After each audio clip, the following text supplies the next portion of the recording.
Hello BAM, I've had a few requests to go over one of the lessons with White Rose Maths this week, particularly this one, multiplying fractions by integers.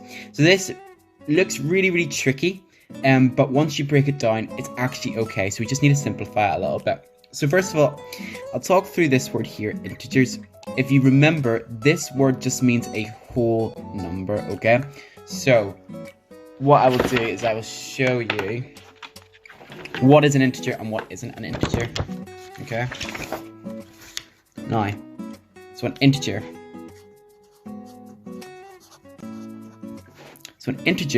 is a whole number, so it could be 1, it could be 5, it could be 50, it could be 129, it could be anything, as long as there are no parts to the number. So, things that are an integer would be those. Things that are not integers would be something like 0.3, because it's not a whole number, okay?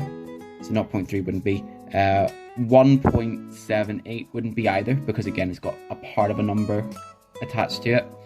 And something like 3 2/8, so a mixed number as well, wouldn't be a integer, because again there's part of a number attached to it. Alright, so we're going to go through some of these, okay, because some of them are especially tricky this week. Alright, so we're going to start with this one, okay? So we've got 4 multiplied by 1/8. Now, it again looks really tricky because you're multiplying the mixed number all together, the whole number part and then the fraction part, but we're going to break it down, okay? So the first thing you're going to want to do is take your number sentence down here, 4 multiplied by, and we're going to split it up. So we're going to multiply the whole number first.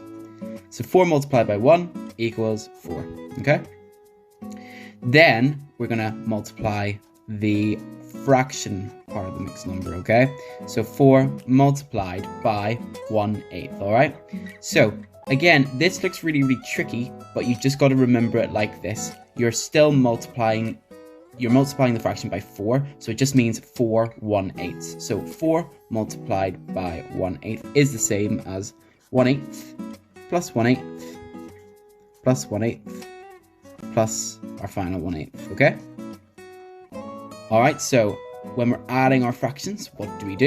We just add the numerator, we just add the number on top. So 1, 2, 3, 4, we got 4.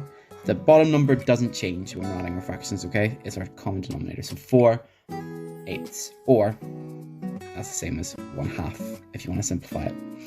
Alright, so we know that 4 multiplied by 1/8 is 4/8, so we'll keep it like this for now, just so we don't get confused. 4 and then 4/8, we just attach those parts together, guys, okay? So 4 and 4/8, or 4.5. So that would be your answer, alright? We're going to practice another one, okay? So we're going to practice this one here. So I'll just divide this one up, so we don't focus on that one for now. Again, we're going to do the exact same thing here, okay? So 3 multiplied by 2/12, alright? So, again, we're going to bring our number sentence down, multiply just the whole number part first. So 3 multiplied by 2 is 6. Fantastic. Now, we're going to, again, multiply the fraction part, so the 2/12. So 3 multiplied by 2/12, because we have to do that next, equals, and again, I will show you just like this for one more time, okay? So 2/12 plus 2/12 plus 2/12. Because 3 multiplied by 2/12 is the same as this. We're just adding the 3 2/12 together. So if we add our 2, our 4, and our 6, we get 6/12, which again, funny enough, is the same as 1/2, okay? So we could bring the fraction here. So 3 multiplied by 2/12 we know is 1/2. And then we just add the fraction part to our integer or whole number to get 6.5. Alright?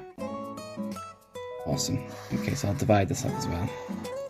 So, once you've got the hang of that, okay, you can tackle this a little bit simpler, in a more simple way, sorry.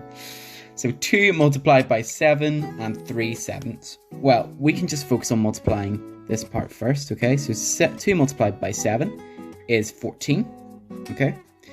And then we know that when we multiply our fractions together, okay, or we multiply a fraction, we just multiply the whole number, okay?